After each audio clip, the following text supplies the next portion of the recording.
once you had to wear the star, what did you do next? I couldn't take that star of David. It was killing me there. I decided that I'm going to leave. And I told my parents about it, and it was killing me because I knew that, I didn't know, but I could see that if they could do that to us, then now I realize what was happening.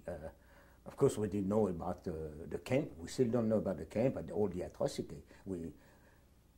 So I decided I'm going to leave. So when I came home, I told my parents I'm going to leave. I told Marie I'm going to leave, and I said, apparently I'll be the first one to leave, but you're all going to come and join me. And this was June 1942. This June 1942. And if you remember the big roundup of the Jew for everybody, then it was July 42. And July 1st was my birthday. And I remember this was before my birthday because I had my birthday in the other side. So anyway, how to go there? I didn't want to take the train because train you have to show your paper. You never know, there's a lot of police there. So what happened is that was somebody moving in the building, and they were moving to Orleans, and they were moving with the truck. So I went to talk to them, these people, French people, and I asked them if it would be okay if I go with them and I will dress myself with blue jeans and I'll be like one of the workers moving them. Because the father of Duschler, of my friend that we have kept, he's the one that we had told him what was happening, and he was the one that who knew someone in Vierzon, who was a railroad man. We call him a cheminot in French. He had made the arrangement. So when I went for Orleans, I was finished with the moving there. I went to take a train there, because there it was not like the German was not only watching the thing there. And from there, I went to Vierzon. This was still the occupied zone, but it was not as critical as Paris. So I went to Vierzon. And when I came to Vierzon, I remember that Monsieur Duschler, that my friend that we kept home, my parents kept for about 2 or 3 weeks, and I met that man in a cafe. And when I was in the cafe, he said, all right, you come to my house. He said, and tonight, I'll show you, I'll help you to cross the border. I will put you in a freight train. And we wait until this night.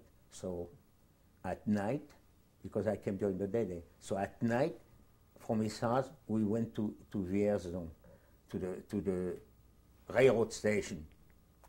And at the railroad station, he said to me, you walking back at me. You don't talk to me, you walking back to me, because there is some German all the time there. It was a big railroad station, very active, a lot of movement, train going here, going that way.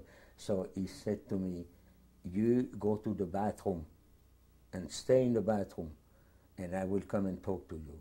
So he went out, and I go into the bathroom, and then I got about 10 Germans in the bathroom in the uniform. So my heart is beating, is pumping, but they were soldiers. They were not Gestapo, they were not French police, they were not looking for the Jew. They just happened to be there. But my heart is pumping, and he told me to stay there, so I cannot go out. I was always in the blue jeans, so I looked like a worker, you know. So he come back in a little while, about 10 minutes later, and he said to me, no, he says, it's nothing to do. He said, it's full of German tonight. He said, we cannot do it tonight. So I follow him again, and he take me back to his house, and I passed the whole night with him. And the whole day I stay in his house because he went to work, and he come back at night, dark, and he said, all right, let's try tonight. So we go back to the station. I go back again into the men's room, wait for me, he goes over there, he check, he come back, he said, all right, he said, we're doing tonight. He said, follow me, but don't talk. So we go down from the platform, we go through the railroad tracks, you know, a little bit further down, and we go on there on one train, we go between two wagons, we go here, go there. He come to a train and he looks back, he looks over. At night, all this is at night and light flashing all over, and you can see solely from this place, you can see from there. My heart is pumping, and I'm telling you, it's like being. It's a very bad moment. And he said to me suddenly, he said, all right, he said, you see that wagon over there? I'm going to walk, and when I come there, you open the door and you go in there. We walk, we come to that wagon, he turn around, he said, that's it, he's gone. I open the door and I'm in the wagon. And they had bell, they had a lot of hay bale. And so I go underneath the hay bale and I hear somebody knocking on the door. After that, knocking on another door, knocking on the door. And then for about 20 minutes or half an hour, finally the train starts moving, the train goes. And I knew that after a few minutes or 5 minutes that I will be out of Vierzon, because Vierzon was right on the borderline.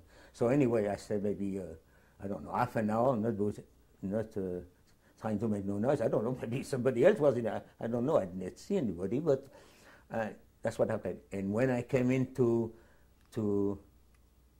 what's the name of the town where we came in from Vierzon? I forgot if it was Ceyroux, maybe. I don't remember. Well, the destination where we were supposed to be, that was a free zone. I know the next station was a free zone. I came out. I think it was Ceyroux, maybe. When I came out, they stopped me because I didn't have no tickets. I had no tickets, so I had to pay, but I didn't mind. You know, I didn't mind the paying. And there were some police over there asked me for my papers, so I saw I was French, no problem. And after that, I took another train from there, and I went to Vieilleville. That's the town that I needed to go to Ceyroux. Vieilleville, I knew my way around over there. I was only 3 kilometers from where the Ceyroux was. So I woke up. The hill was a hill, and I walked, and I came there, and I saw the farmer there, and they took me with them. And you know, I am not sure that these people in Ceyroux knew what the Jews were really. You know, it's not the same thinking or mentality that they have in the city. I mean, they are far behind in those farms. It's like here, you will go to the hillbilly section almost. You see what I mean? The only thing I know that they didn't like the Germans, they didn't like the Bosch, because they still talk about the First War. They used to have people in their family that were killed so they were really receptive to us. I would say most of the city, there were about 450 people living in Ceyroux. So they hated the Germans, so they were pretty good to us. And they knew me. They knew me from all the previous years that I had some friends also. So they took us there, and I started, excuse me, I started to look for an apartment for my parents. And I found 2 rooms, I think 1 room downstairs and 1 room upstairs. I had to register. And they gave me a new identity card, and after that he told me, the mayor, that I must submit myself to the military, French military, because he said, you're of age. So I registered as a cultivator, as somebody as a farmer.